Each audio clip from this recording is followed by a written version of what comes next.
some things just go together, right? Mergers and acquisitions, peanut butter and jelly, but now video games and television. My next guest is putting the two together and is also revolutionizing the game industry in the process. Here for our CEO sit-down is Buttler of Trion Worlds. Lars, good to have you with us on Bloomberg. Thank you very much. Thanks for having me. When you talk about online gaming, what exactly is that? Because you're sitting in front of a screen, you're on a computer or a mobile device, but it's online. Yeah. Well, there are many forms of online gaming today. There are social casual games on Facebook, or they are high-quality games that rival video games, but they are server-based. So you can actually play with many, many friends. You can play with hundreds of thousands of people in worlds that evolve, that change all the time. All right, so if you can play online with them, that means these games have to be hosted somewhere, right? I mean, somewhere this has to live and you're interconnecting with them. Is that something that is going to just continue to grow? Truly. Yes, correct. They are hosted, and it actually means that it is very hard to pirate those games. They are also live. They evolve. They rival, living worlds. And so this is actually one of the fastest growing segments of the games industry. And there are markets like Korea or China where you can see what a massive potential these online premium games already have.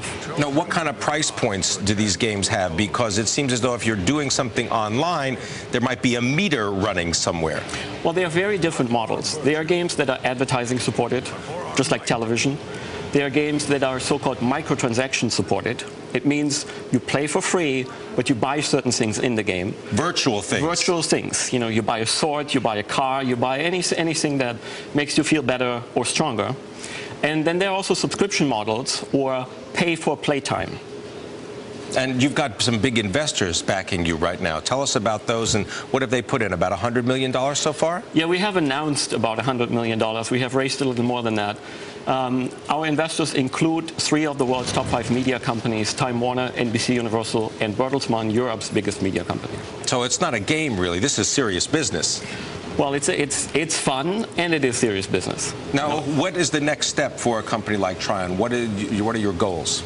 Well, we are about to launch some really game-changing products. Early next year, we will bring to market a game called Rift, which is a next-generation role-playing game. There are games out there like World of Warcraft that make a lot of money. They make actually over $1 billion in revenue every year. And we are bringing to market the next generation of this kind of game. And then over the next few years, we have an entire portfolio of those large games covering different big genres of video games, role-playing, strategy, action.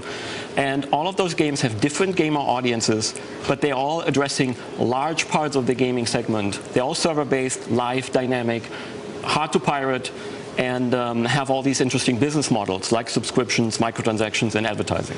What about the role of games where the actual player is hooked up to various types of sensors and can, in a sense, be immersed in it, whether it's Microsoft's Kinect or some kind of interactive suit that you would wear that captures even your brain waves?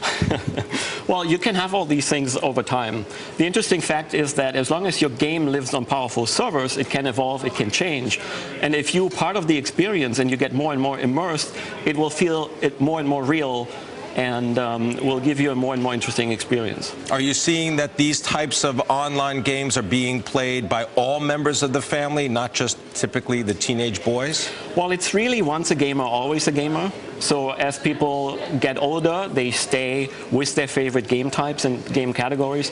So the gamer audience is constantly growing because people are constantly getting older.